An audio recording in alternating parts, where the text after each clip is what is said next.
Si te parece, vamos a escucharlo, Lau, y comentamos. Adelante, mi querida Adri. Sí quiero decirles que les traigo un afectuoso saludo de un México sufrido, de un México de dolor, de un México que está cancelando libertades.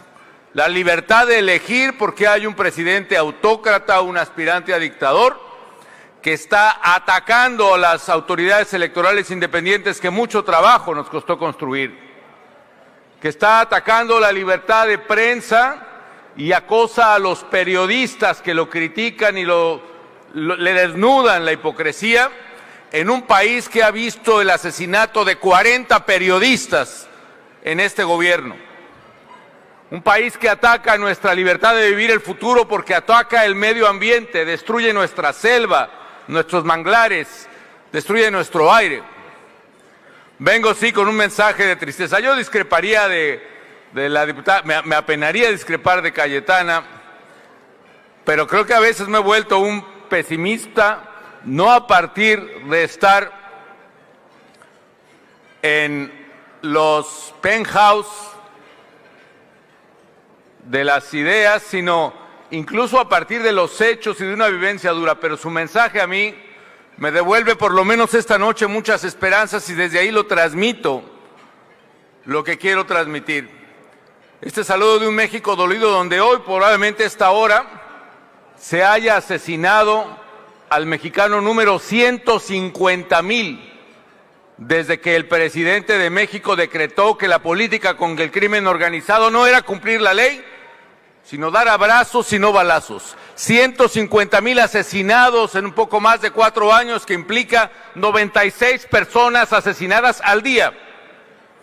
Y ese futuro que cancela libertades y que cancela vida, no lo quiero para México y tampoco lo quiero para América Latina y no lo quiero para Argentina. No será si ustedes se deciden a que ese futuro sin libertad no sea para ustedes ni para nadie.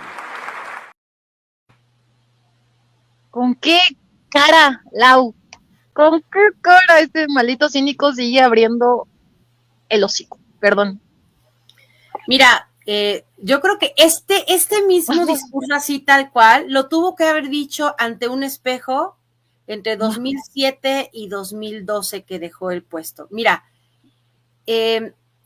la política del PAN siempre ha sido así y Felipe Calderón es el producto acabado más perfecto del panismo.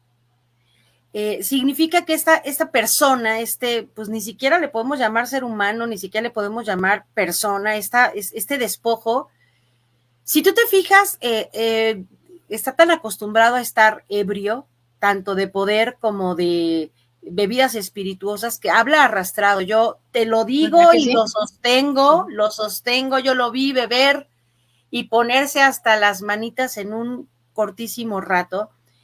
Pero mira, lo que molesta es la mentira.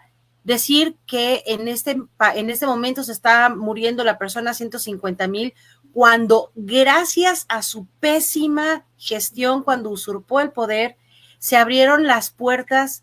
Ahora sí que trabajaban a través de una ventanita chiquitita y oculta en la parte de atrás con los gobiernos, los narcotraficantes y los criminales así terribles. Pero gracias al gobierno de este despojo humano, llegaron a gobernar junto con ellos desde el Palacio Nacional, bueno, desde Los Pinos, y desde la Secretaría de Seguridad Pública, y desde el CISEN, y desde la Procuraduría General de la República. Gracias a esta pareja inmunda, llegaron a los puestos más altos del poder político y económico, y obviamente de facto, los narcotraficantes que asuelan a México. No es algo que haya surgido como los hongos de un día para otro. El proceso de narcotráfico en México tiene muchísimos años, y si bien siempre ha habido narcotráfico en el mundo entero, de los años 70 para acá es que se ha recrudecido, y obviamente los contactos no son solitos. No es que aquí tengo un grupo de narcotraficantes, pero ¿a quién le compran y quién les vende? Entonces, siempre hay que tener en cuenta que estos fenómenos de violencia han ido escalando cuando los gobiernos en turno se desentienden, cuando entregan directamente en las manos de los criminales el control de qué, de territorios, de dinero, de armas, de gente. De 2007, cuando empezó esta absurda guerra contra el narco, para acá, la espiral de violencia es tan grande que tratarla de frenar es como pararte, es como hacerle como Spider-Man, ponerte arriba de un tren y lanzarte arañas por todos lados. El problema es que Spider-Man era un superhéroe con superfuerza. Y en la vida real, tú no paras un tren en movimiento a toda velocidad con 2 telarañas. O sea, no es algo fácil. Es una espiral de violencia en donde además los narcos grandes, los verdaderos delincuentes, se acostumbraron a que el país era su territorio, su campo de tiro. Pero los que no eran directamente de los grupos delincuenciales, dice el dicho que a río revuelto ganarse pescadores.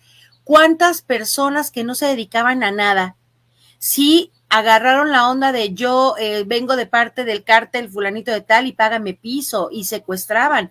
Ahí me tocó vivir un secuestro de un académico de un instituto de investigaciones en la casa de enfrente donde yo vivía aquí en Cuernavaca, en una zona además, pues, más o menos que se piensa que es de residencial alto, pues, la zona de Palmira, y habían secuestrado a un maestro. ¿Quién? Pues el señor de la intendencia, porque estaba tan de moda los secuestros aquí en Cuernavaca que cualquiera te podía secuestrar. Entonces, esta espiral de violencia que vivimos en México y en América Latina es producto de este contubernio de los que tenían que gobernar y los que eran los verdaderos iniciadores de violencia. Entonces, cuando este sujeto horrendo va y miente y dice, ojalá de verdad, yo le pido a Dios de rodillas que un día el presidente tenga tantito del dictador que dicen que en realidad es, y que de verdad hiciera algo. Mira, ayer Nancy Flores de Contralínea explicó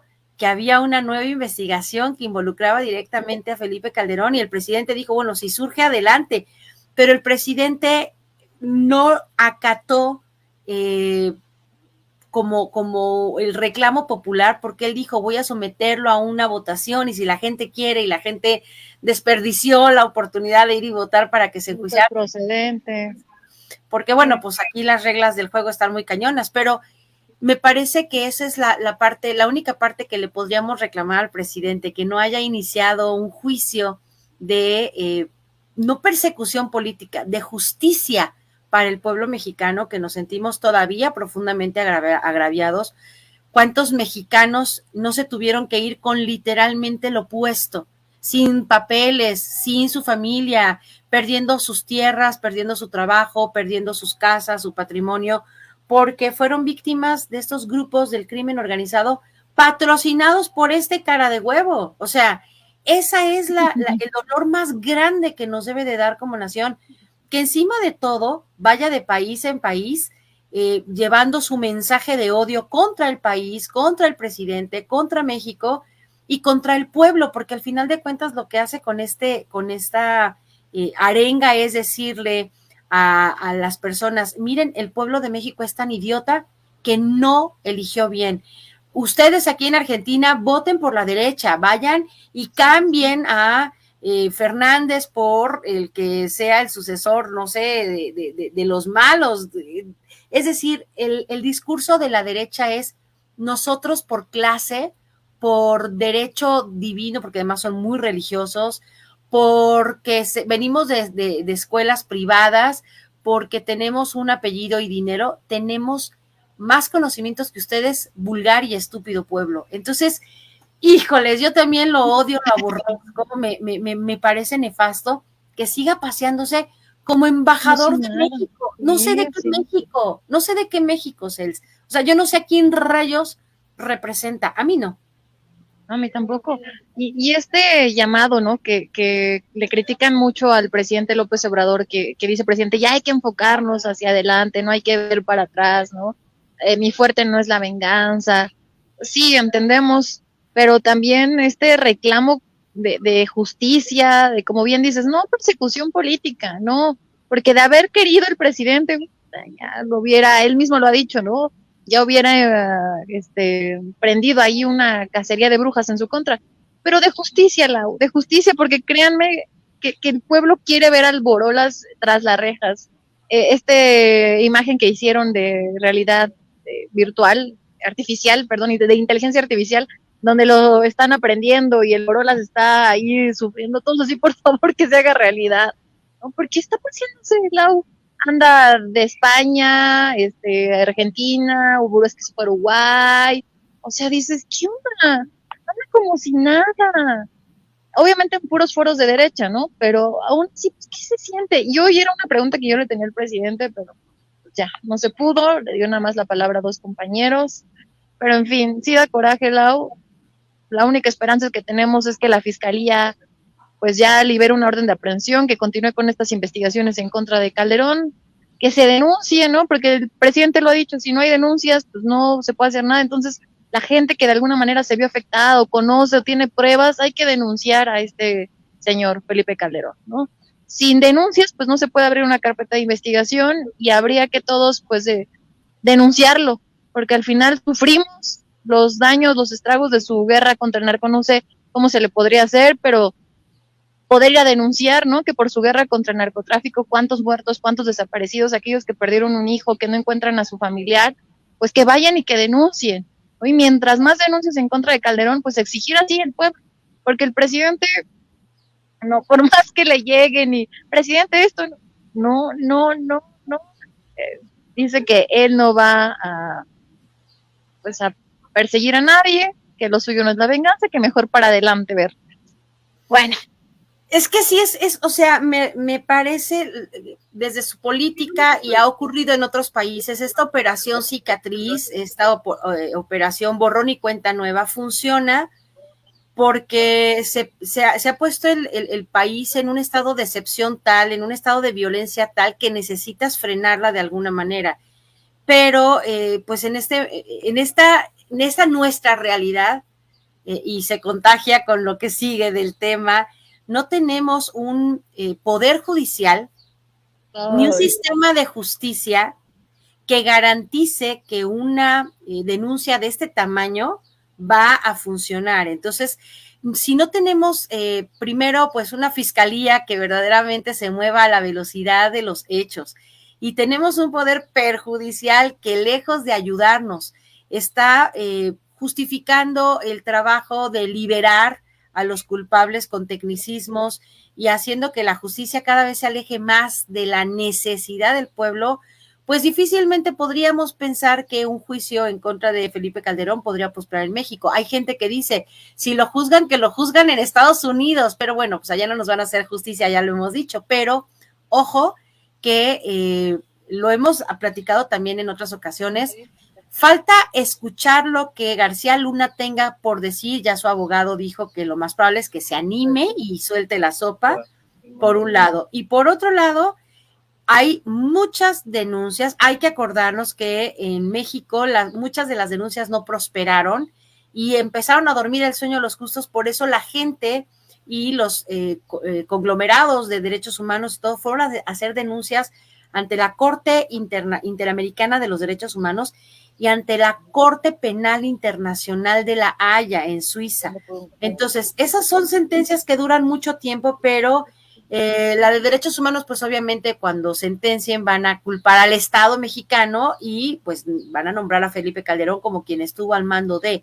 Pero en la Corte Penal Internacional, los crímenes por lesa humanidad, por violación de derechos humanos, por genocidio, no prescriben y son directamente a nombre de la persona que los haya de alguna manera comandado. Entonces, esto que decía Nancy Flores se demuestra que Calderón sí sabía, y lo más probable es que si tenemos una WIF con la potencia que tiene mi querido y admirado Pablo Gómez, y verdaderamente seguimos empujando y empujando la carreta para que en la fiscalía se haga algo. Hay que recordar también, no estoy exonerando a Gertz Manero de su responsabilidad, pero en la fiscalía hay mucha gente que todavía le es fiel y leal a Genaro García Luna. Entonces, hay todavía mucho que trabajar.